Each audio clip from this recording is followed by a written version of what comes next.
Hello, I'm not entirely sure what to call this video. This is a video that's political in nature. It's kind of the CHistrue channel deals with mathematics, but it also veers into philosophy a little bit. And I often do talk about education, so we can kind of file it under that. But I almost think of it as maybe the tale of two campus protests, might be a good term for it. But this is a comparison in the news between the recent Cal Berkeley protests, which was part of the broader Occupy movement, where there was a very immediate police response. The minute that the Occupy movement entered Berkeley campus, there was an immediate police response. This, by the way, is being filmed in November of 2011 to give you a sense of time perspective. Okay, so recently at Cal Berkeley, there was an immediate response as soon as the Occupy movement entered Cal Berkeley campus on the part of the police, where the police were then rebuffed by students who then stepped out en masse in good Berkeley tradition to stop this infringement on freedom of speech, and a number of students were arrested. A professor was arrested. And I'm going to compare and contrast this with Penn State, where there was a child abuse scandal. Rumors are there was something possibly even much worse, possibly a child prostitution scandal, although I don't know that. Okay, we know apparently that there was a child abuse scandal, at least strong allegations. Looked like, I don't follow sports that closely, but it looks like there was some kind of an arrest. And when their favorite coach was fired, or let go, or encouraged to leave, the students were in an uproar, or at least a number of them. And there was, in contrast to the Occupy movement, where they employ nonviolent strategies. Okay, in other words, nonviolent civil resistance in the Thoreau, Gandhi, King form. In the Penn State instance, I'm sure there was violence. I'm sure there was violence against peace officers, officers of the law. Note that the Cal campus came down firmly against those who were threatening the power structure in this country, the Occupy movement. The fat salaries that CEOs get, the fat salaries that administrators in the UC system get. And again, we're talking about the destruction and the dismantling of UC as a university predicated on the principle of a broad kind of egalitarian meritocracy. Democratic in the sense that anybody of any social background can go to UC provided that they get the grades. Okay, we have to get probably above straight A's. I don't know how that's possible. People do it. Okay, versus the elitist model that it seems like the power structure wants as far as university in this country, that only some people go to university. And you know, the students are standing up to them. They're doing what anybody would do when faced with being frozen out of a situation, when your fee hikes are going up, these are not spoiled brat elitist students. These are people who often they come from working backgrounds. They come from salt of the earth backgrounds. They've worked hard. They go there on scholarships. This is a means by which people from maybe people who just came to this country can rise.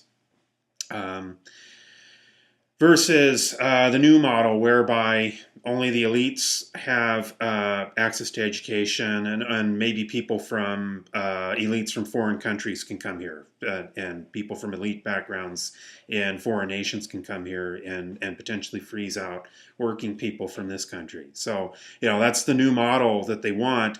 And, you know, the students of all backgrounds, people who are African American, Hispanic American, Asian American, Caucasian American, people who are basically working students, stood up to them, and they got batoned, they got arrested, professors got arrested.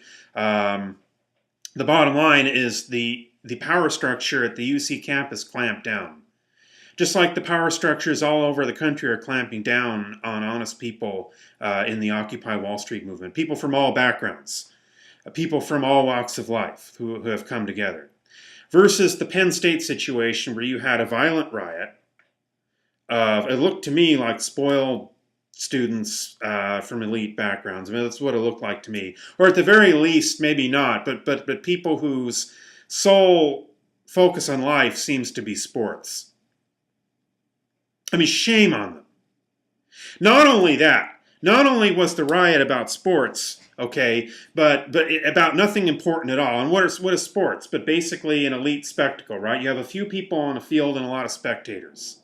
Okay? What an utter waste of a life to focus on a few players on the field and then a lot of spectators. I mean, get out there and ride a bike. I'm a kind of chunky guy, but I keep moving. I ride bikes. I do exercise. I'm trying to cut down on the consumption.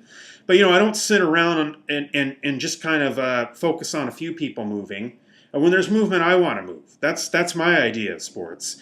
But not only was this riot about sports, but this riot was essentially about protecting somebody who covered up, possibly, or at least didn't do enough to stop something that was a horrible scandal.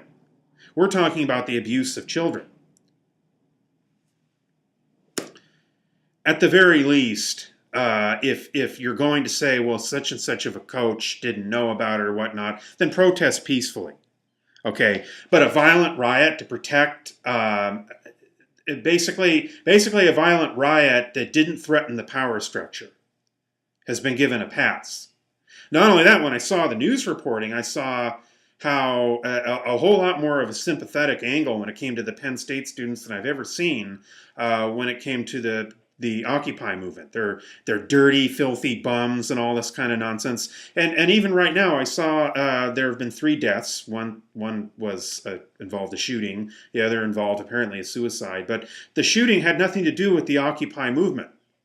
And the suicide, well, apparently this was a war veteran who probably didn't get enough services through the VA that could have helped him. Okay, so again, exactly what the Occupy movement is protesting against, cuts to basic human needs. Well, there you go, right there. And in the Oakland case, it had nothing to do with the Occupy movement. It was a violent crime. There again, possibly having a lot to do with cuts to basic human services.